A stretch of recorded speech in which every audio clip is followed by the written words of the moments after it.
so here's how to play each of the chords that you just heard. So the first chord is a D modal or D5 chord. So we've got our second finger on the 10th fret of the low E.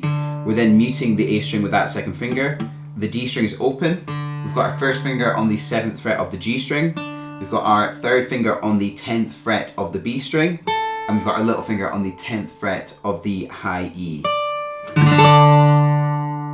The second chord is going to be a C sharp over D, so for that all we need to do is move our second finger back 1 fret and then everything else is staying the same. So we've got our second finger on the 9th fret of the low E, the A is then muted by that second finger, the D is open, first finger on the 7th fret of the G, third finger on the 10th fret of the B, and a little finger on the 10th fret of the high E.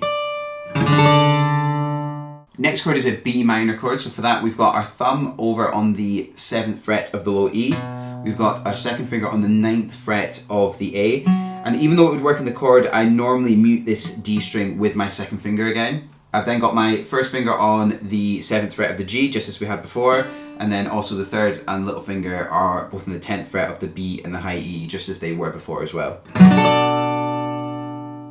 Next is an A over D chord, so we've got our thumb muting the low E string, we've then got our A string open, our second finger is muting the D string, then we've got, again, just as they were, first finger on the 7th fret of the G, our third finger on the 10th fret of the B, and our little finger on the 10th fret of the high E.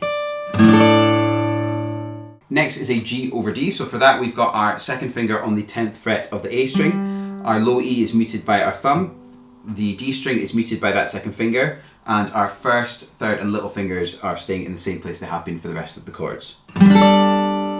Next is an F sharp over D, so all we need to do for that is take that second finger and move it back a fret. Again, we're muting the low E with our thumb, the D string is muted by that second finger, and our first, third and little fingers are in the same place. Next up is this sort of E minor chord. You could technically call this chord a few different names, I suppose, but we'll just call it E minor for the purposes of this video. So we've got our low E open, first finger on the 7th fret of the A, second finger on the 9th fret of the D, G is open, then we've got our third finger on the 10th fret of the B, and our little finger on the 10th fret of the high E. Okay, so moving out of that high rep position now, we're going to play this B minor chord, and we're going to have our second finger on the 7th fret of the low E, the A is muted, the D is open, then third finger on the 7th fret of the G string, and then our little finger on the 7th fret of the B string, and that little finger is also muting the high E string, so that is our B minor. So our second last chord is going to be this A sus4, and we've got our thumb over on the 5th fret of the low E. I'm then muting the A string here, and the reason that I'm muting this A string, even though it's the root of the chord, is I just find it gives the chord a bit of a punchier sound. So again, we've got our thumb over the 5th fret of the low E, A muted, D open, third finger on the 7th fret of the G, first finger on the 5th fret of the B, and then the E string is open.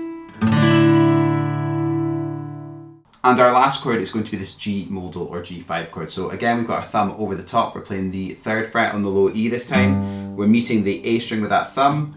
We've got our 3rd finger on the 5th fret of the D string. The G string is open. Our first finger is fretting the 3rd fret on the B string. And then we're muting the high E with that first finger. Okay, so to give you a chance to play through those chords now, I'm just going to run through each of them. I'm going to play at a slow tempo, and I'm going to sit on each chord for a few bars.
So thanks for watching. I hope you learned a few new chord shapes that you can use yourself. If you enjoyed the video, give it a like, subscribe to the channel, and I'll see you in the next one.